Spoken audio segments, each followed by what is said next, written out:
is Pam Saylor. I'm co-owner of Trailhead Cycling with my husband Larry. We have 2 locations in Champlin and in Plymouth.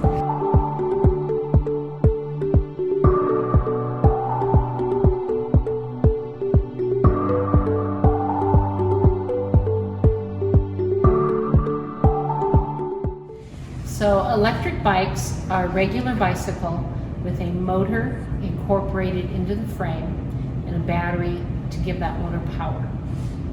And this allows assistance while you're riding so that the rider can ride farther and tackle bigger hills and go in against the wind.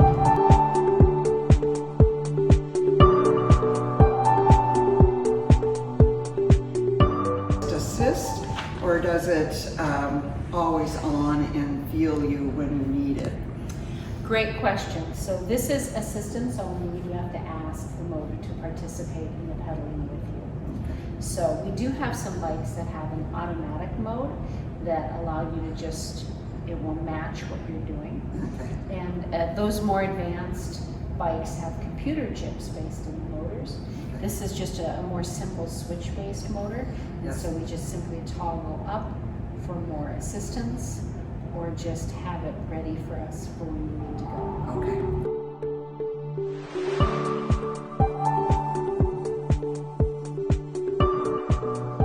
And that's the problem with some of these bikes. They take over and you don't get the full benefit of the exercise on your muscles and your metabolism.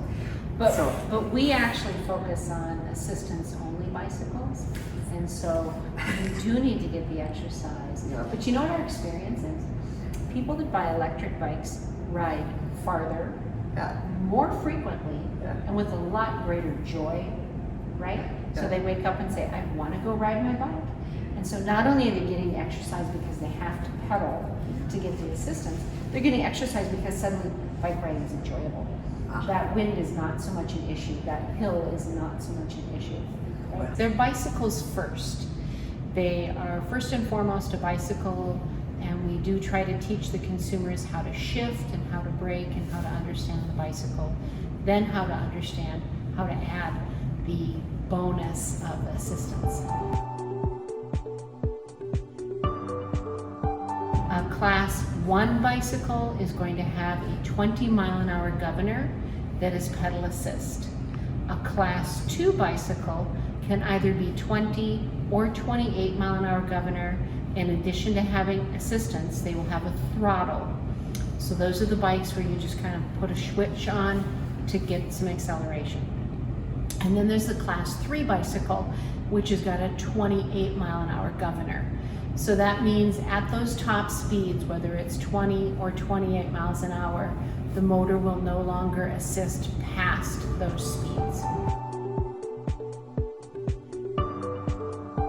E-bikes do weigh more than regular bicycles because of the weight of the motor and the battery. So yes, heavy's relative. There's a range. We have electric bikes that are substantially lighter than what people are thinking of because they have a smaller motor and battery. A regular bicycle is going to come in around 30 pounds. Okay.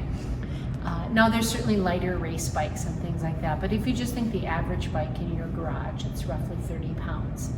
So e-bikes are going to range from 35, 36 pounds with those smaller motor and batteries, all the way to 60 pounds.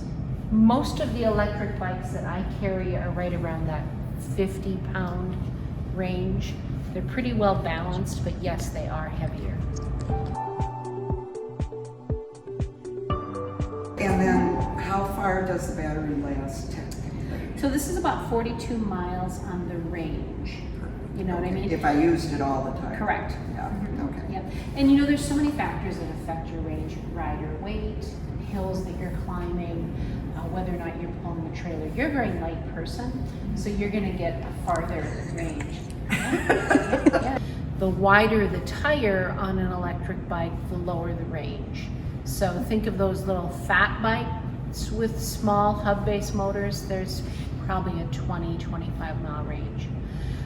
With a mid-drive electric bike, so that's going to have the motor at the cranks and the battery incorporated with the frame, you could get almost 100 miles range. It's about 6 hours usually from 0, and then it's just topping off. So let's say you rode 20 miles and you just want to make sure you start the next day with a full battery. Go ahead and top off. It should be 45 minutes or so.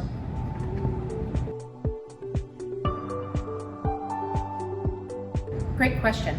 So these are just regular outlets. So standard outlets in your house, you can go ahead and plug it in.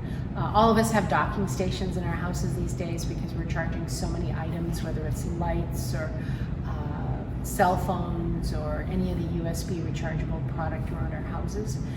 It's the same place where you plug in and charge your e-bike battery.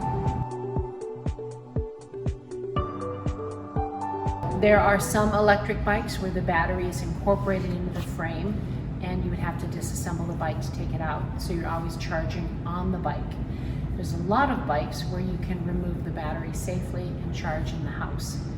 Also keep in mind, because we're in Minnesota, we have cold weather months, anything battery operated, you should be taking those batteries out of the cold garage and storing them, whether it's in your laundry room or wherever you store batteries. You know, like your lawnmower battery or your weed whacker battery. Same thing. You don't want to expose it to too much cold.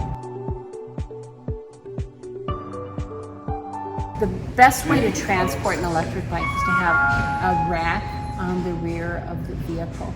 And it does need to be a 2-inch hitch and a rack that is designed to support the weight of an electric bicycle, which we do have here. Okay, so you got these little. Yeah. All right.